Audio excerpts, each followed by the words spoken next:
warahmatullahi wabarakatuh. Halo, selamat malam teman-teman semua. Kita dari kelompok 4, kita akan mempresentasikan chapter 4, yaitu tentang building and e-commerce.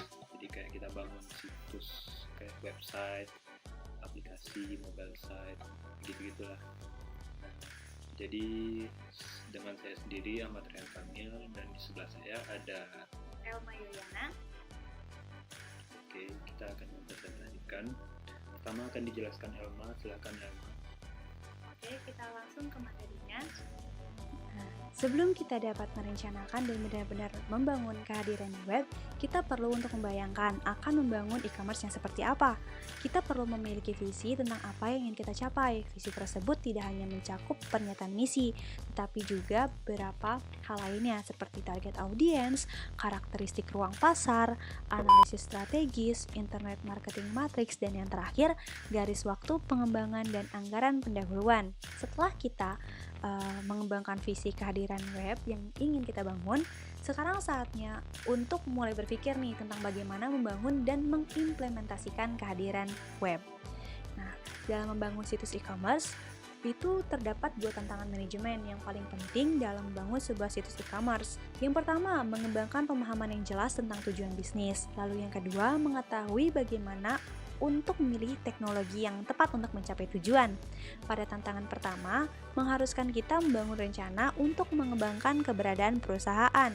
Tantangan yang kedua, mengharuskan kita untuk memahami beberapa elemen dasar dari infrastruktur e-commerce. Biarkan bisnis mengendalikan teknologinya, jangan sebaliknya. Selanjutnya di sini ada potongan teka-teki pembangunan situs. Bidang utama di mana kita perlu untuk membuat keputusan dalam membangun sebuah situs, meliputi organizational capabilities, hardware arsitektur, software, telecommunication, site design, dan human resource. Nah, setelah kita mengidentifikasikan bidang-bidang keputusan utama, selanjutnya kita perlu nih untuk memikirkan rencana untuk proyek tersebut. Nah, di sini ada System Development Life Cycle atau yang biasa kita singkat SDLC, yaitu metodologi untuk memahami tujuan bisnis dari sistem dan merancang solusi yang tepat. SDLC sendiri memiliki 5 langkah utama. Yang pertama ada analisis sistem atau perencanaan, yang kedua desain sistem, yang ketiga membangun sistem, yang keempat menguji, yang kelima penerapan. Di analisis sistem atau perencanaan itu terdapat tujuan bisnis. Nah, apa sih tujuan bisnis itu? Tujuan bisnis itu adalah daftar kemampuan yang ingin dimiliki pada situs. Lalu ada fungsionalitas sistem. Fungsionalitas sistem itu adalah daftar jenis-jenis kemampuan sistem informasi yang akan diperlukan untuk mencapai tujuan bisnis. Lalu yang terakhir ada kebutuhan informasi. Nah, unsur-unsur informasi yang harus dihasilkan sistem dalam rangka mencapai tujuan bisnis. Maksudnya seperti itu. Nah, lalu di sini ada desain sistem. Setelah kita mengidentifikasi tujuan bisnis dan fungsionalitas sistem, serta mengembangkan daftar persyaratan informasi yang tepat, kita dapat mulai mempertimbangkan bagaimana semua fungsi ini akan disampaikan. Kita juga harus membuat spesifikasi desain sistem, yaitu deskripsi dari komponen utama dari sistem dan hubungan mereka satu sama lain. Nah, desain sistem ini dapat dipecah menjadi dua bagian, ada desain logis dan desain fisik. Nah, di desain logis ini meliputi pertama, data flow diagram yang menggambarkan aliran informasi dalam situs, pengolahan fungsi yang harus dilakukan, dan database yang akan digunakan. Lalu yang kedua, ada deskripsi keamanan dan sistem darurat cadangan dan kontrol yang akan digunakan. Lalu, desain sistem yang terakhir adalah desain fisik, yaitu menerjemahkan desain logis ke dalam komponen fisik. Setelah itu, ada membangun sistem. Setelah kita memiliki gagasan yang jelas tentang desain logis dan fisik untuk situs, kita juga dapat mulai mempertimbangkan nih bagaimana sebenarnya membangun situs. Dalam membangun situs itu kita akan dihadapkan oleh dua pilihan, seperti antara membangun sendiri atau outsourcing. Outsourcing itu apa sih? Outsourcing itu menyewa sebuah vendor luar untuk menyediakan layanan yang terlibat dalam membangun situs. Nah, dalam bangun situs kan kita akan dihadapkan dengan dua pilihan. Yang pertama itu kita akan dihadapkan dengan pilihan build on versus outsourcing dan hosting versus outsourcing. Nah, tadi kan outsourcing sudah dijelaskan. Nah, untuk membangun sendiri, untuk build on, kita harus membangun tim yang tim tersebut harus memiliki keterampilan yang beragam, seperti pilihan perangkat lunak, baik risiko dan manfaat yang mungkin akan didapatkan. Lalu keputusan yang kedua, kita akan membuat keputusan antara kita harus menghosting atau mengoperasikan situs di server perusahaan kita sendiri, atau akankah kita mengalihdayakan hosting ke penyedia host web saja. Setelah itu ada pengujian, implementasi, dan pemeliharaan. Pengujian itu termasuk pengujian unit, pengujian sistem, dan pengujian penerimaan.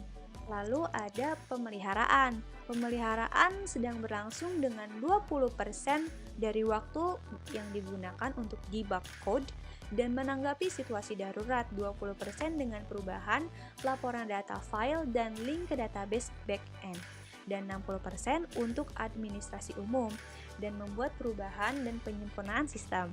Selanjutnya ada pembandingan. Proses di mana situs kita akan dibandingkan dengan pesaing kita. Dilihat dari hal kecepatan merespon, kualitas dan desain tata letak situs kita maksudnya. Selanjutnya di sini ada perangkat lunak web server. Semua e-commerce memerlukan perangkat lunak web server dasar untuk menjawab permintaan HTTP dari pelanggan. Melihat semua server di web, perangkat lunak server web terkemuka dengan sekitar 52% pasar adalah Apache yang bekerja dengan sistem operasi Linux dan Unix. Unix adalah bahasa pemrograman asli dari internet dan web, dan Linux adalah turunan dari Unix yang dirancang untuk komputer pribadi. Apache dikembangkan oleh komunitas inovator internet di seluruh dunia. Apache ini gratis dan dapat diunduh dari banyak situs di web. Nah, selanjutnya ada Microsoft Internet Information Server, yaitu perangkat lunak server web utama yang kedua setelah Apache. Selanjutnya di sini ada alat manajemen situs. Alat manajemen situs itu penting jika kita ingin menjaga situs tetap berfungsi dan kita ingin memahami seberapa baik sih kerjanya situs kita itu. Di alat manajemen situs itu ada alat dasar, termasuk dalam semua server web. Itu ada verifikasi bahwa tautan pada halaman itu masih valid, lalu mengidentifikasi orphan files. Lalu ada perangkat lunak pihak ketiga untuk manajemen tingkat lanjut. Nah, di sini akan memantau pembelian pelanggan, aktivitas kampanye pemasaran, dan lain-lain.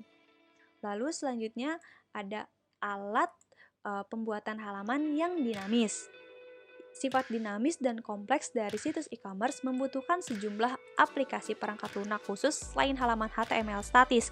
Mungkin salah satu yang paling penting adalah perangkat lunak pembuatan halaman dinamis dengan generasi halaman yang dinamis. Konten halaman web disimpan sebagai objek dalam database, bukan hardcode dalam HTML. Ketika pengguna meminta halaman web, konten untuk halaman itu kemudian diambil dari database.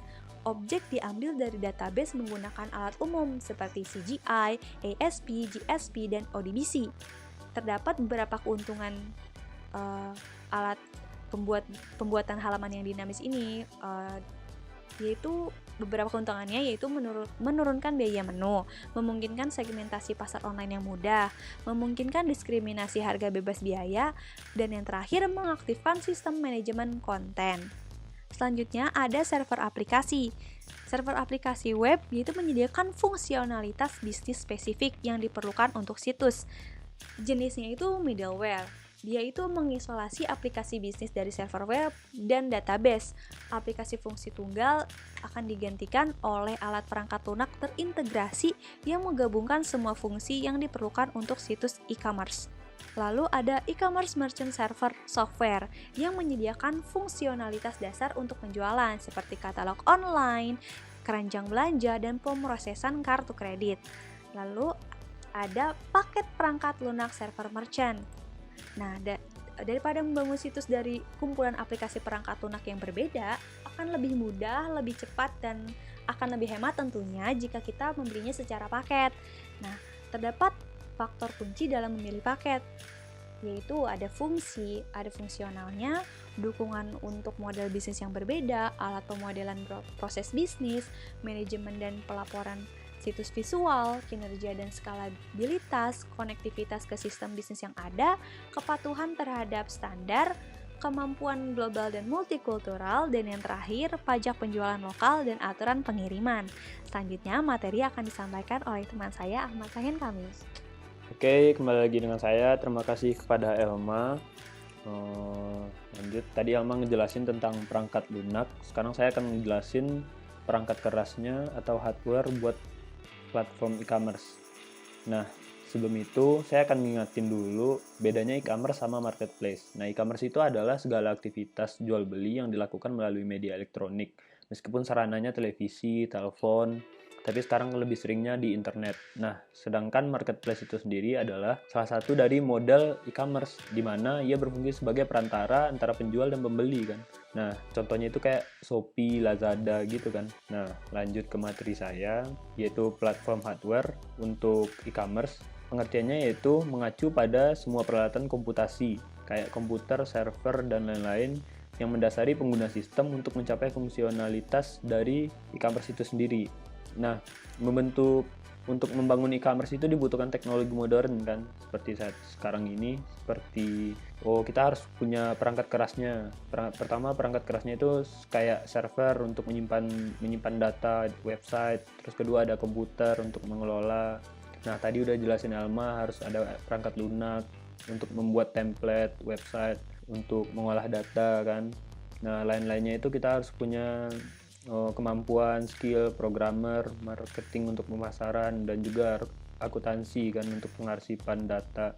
Nah, memilih ukuran e-commerce itu fungsinya itu ya buat kita agar nggak buang-buang duit gitu. Misalnya kita punya e-commerce, pengen bangun website, dan kita butuhnya server ukuran sekian, dan kita nggak bisa, kalau kita beli yang ukuran lebih dari itu, kita mau bazir kan, buang-buang duit, nggak penting gitu, nggak efektif. Nah, selanjutnya itu pemilihan ukuran perangkat keras atau hardware atau server tadi yang tepat untuk sebuah platform dari sisi permintaan. Faktor yang mempengaruhi kecepatan situs yaitu yang terlibat dalam permintaan ya, meliputi itu jumlah pengguna, stimulan pada periode puncak, berapa pengunjung kita kan. Nah, terus sifat permintaan pelanggan seperti apa, terus konten kita jenisnya kayak gimana, butuhnya hardware yang kuat seberapa gitu, kuat banget, kuat menengah, atau kuat atau lemah gitu kan. Tapi biasanya harus kuat sih hardwarenya. Nah, diperlukan juga keamanan yang seperti apa, kita pengennya keamanannya gimana, berlapis apa gitu ya, nggak bisa diapa-apain.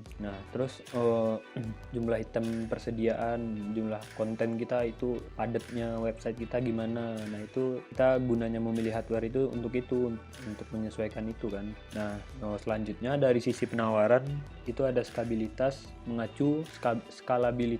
yaitu mengacu pada kemampuan situs untuk meningkatkan ukuran sesuai permintaan. Nah, skalabilitas ini ada yang pendekatan vertikal sama horizontal. Vertikal di sini, pendekatan vertikal itu meningkatkan kekuatan pemrosesan komponen individu. Maksudnya itu misalnya kita bangun e-commerce dan kita butuhnya laptop spek ini nih, spek misalnya sekarang ada Core i3, Core i5, 7, bahkan 9 udah ada kan. Nah, kita butuhnya yang kayak gimana? Nah, pendekatan vertikal ini gunanya itu buat meningkatin dari kemampuan hardware itu sendiri, kayak speknya ditinggiin atau gimana. Nah, selanjutnya ada pendekatan horizontal. Pendekatan horizontal ini yaitu menggunakan beberapa komputer atau server untuk berbagi beban kerja. Nah, jadi beban kerja dari sebuah situs web itu kan kalau ditanggung satu komputer itu kan bakal berat banget. Nah, itu dibagi-bagi ke beberapa komputer akan menjadikannya lebih ringan. Berat sama dipikul, ringan sama dibimbing. Nah, gitulah kira-kira. Terus selanjutnya desain situs web. Nah, dasar pertimbangannya yaitu untuk mencapai fungsi bisnis dasar dari sebuah situs web, kita perlu menyadari pedoman dan desain dan perangkat lunak yang dapat membangun konten aktif dan berfungsi. Nah, situs web yang dirancang buruk itu akan mendorong pelanggan pergi atau nggak menarik gitu buat mereka. Setelah kita rancang, dalam web kita itu ada fitur-fitur ya. Nah, fitur yang sering mengesalkan konsumen itu contohnya kayak linknya suka error, terus slow respon atau loadingnya lama gitu karena berat kan servernya. Nah, atau disuruh paksa download plugin dengan tambahan, atau kayak crowded layout. Kayak gimana sih maksudnya crowded layout? Kayak rame banget gitu, nggak jelas, tampilannya membosankan, atau tidak ada skip button gitu, nggak ada tombol skip buat misalnya kita baru masuk web terus ada video pengantar, nggak ada skipnya. Nah gitu-gitu. Tidak ada ini juga, misalnya mesin pencarinya nggak ada. Misalnya kita mau cari produk apa gitu, harusnya disediain kan fitur mesin pencari, tinggal kita ketik produknya keluar gitu kan. Terus faktor kesuksesannya tadi kan faktor yang nggak disukai ya, sekarang itu faktor yang disukai orang itu dari sisi fungsi itu, halamannya bekerja dengan baik.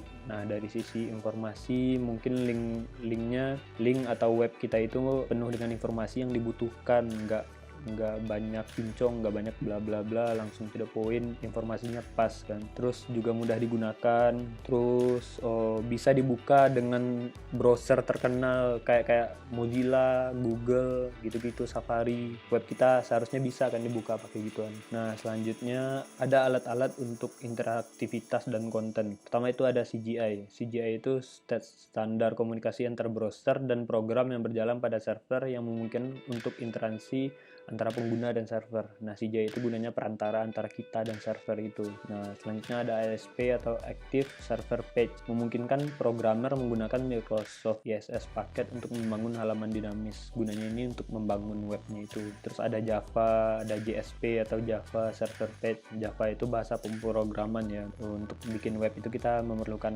keahlian keahlian dalam Java, dan kita harus paham tentang bahasa programming gitu kan. Terus ada JavaScript itu ada ActiveX, ada VBScript, ada CodeFusion. CodeFusion itu sebuah lingkungan server-side yang terintegrasi untuk mengembangkan aplikasi web interaktif. Nah, selanjutnya ada kebijakan informasi. Kebijakan informasi ini berisi kayak kebijakan privasi, yaitu pernyataan publik yang menyatakan bagaimana situs akan memperlakukan informasi pribadi kita sebagai pengguna. Misalnya kita pengguna nih masuk ke web, nah bagaimana situs itu menggunakan informasi pribadi kita atau pelanggan yang dikumpulkan oleh situs, bagaimana dia menjaga kayak gitu. Nah, selanjutnya ada aksesibilitas, yaitu tujuannya untuk bisa diakses oleh banyak orang, bahkan mungkin orang cacat, mungkin berkebutuhan khusus ya, mungkin dia tetap bisa mengakses web kita, atau entah itu ada layanan suara atau ada tampilan khusus gitu. Nah, selanjutnya mengembangkan situs web seluler. Nah, membuat aplikasi seluler. 3 tipe dari software e-commerce, yaitu pertama ada website seluler atau situs web seluler, 2 ada aplikasi website seluler, dan ada native app. Nah, website seluler ini adalah yang biasa dipakai orang-orang, itu paling mudah dibikinnya, bisa lewat web atau lewat HP bahkan juga bisa, dan biaya pembuatannya juga paling murah. Selanjutnya ada aplikasi website seluler. Ini kayak aplikasi website seluler ini kayak bawaan, misalnya di Apple itu ada Safari, mungkin kalau di Android itu ada Google. Nah, misalnya Apple ikoniknya ada Safari kan, nah kayak gitu. Nah, selanjutnya ada native app. Native app ini aplikasi asli, kayak ya udah aplikasi gitu. Paling rumit ini, paling mahal juga bikinnya.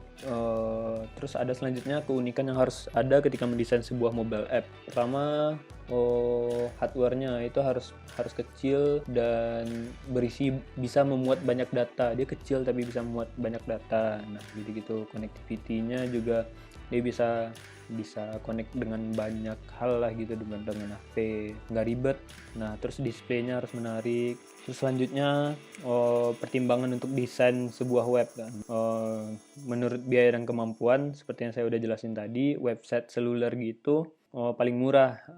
Nah, kalau aplikasi seluler yang kedua tadi itu bisa dibuka dengan banyak browser kan, banyak browser terkenal kayak Mozilla, Google gitu-gitu aja. Nah, yang terakhir native app atau aplikasi utama tadi itu dia membutuhkan kemampuan khusus atau programming yang hebat buat bikinnya. Misalnya kita sewa orang yang ngerti programming gitu buat bikinnya. Nah, itu kan mengeluarkan biaya yang mahal kan. Udah sih, dari saya segitu doang. Terima kasih. Jadi teman-teman, sekian presentasi kami tentang building an e-commerce. Kalau mau komen, mau bertanya, di komen aja di bawah. Nah, ntar kita jawab. Dan juga ntar juga ada Pak dosen Sandi yang bakal bantuin jawab. Stay safe ya selama masa pandemi corona. Tetap jaga kesehatan, jangan keluar rumah dulu. Semangat kuliah online-nya ya. Saya Matrian Kamil, pamit undur diri, dan teman saya Elma Yoyana. Kami berdua undur diri. Assalamualaikum warahmatullahi wabarakatuh. Sip. Dadah. Dadah. Udah play belum situ? Udah. Oh. Gue lupa. Tapi yang di 10 menit gue bikin gue nengok.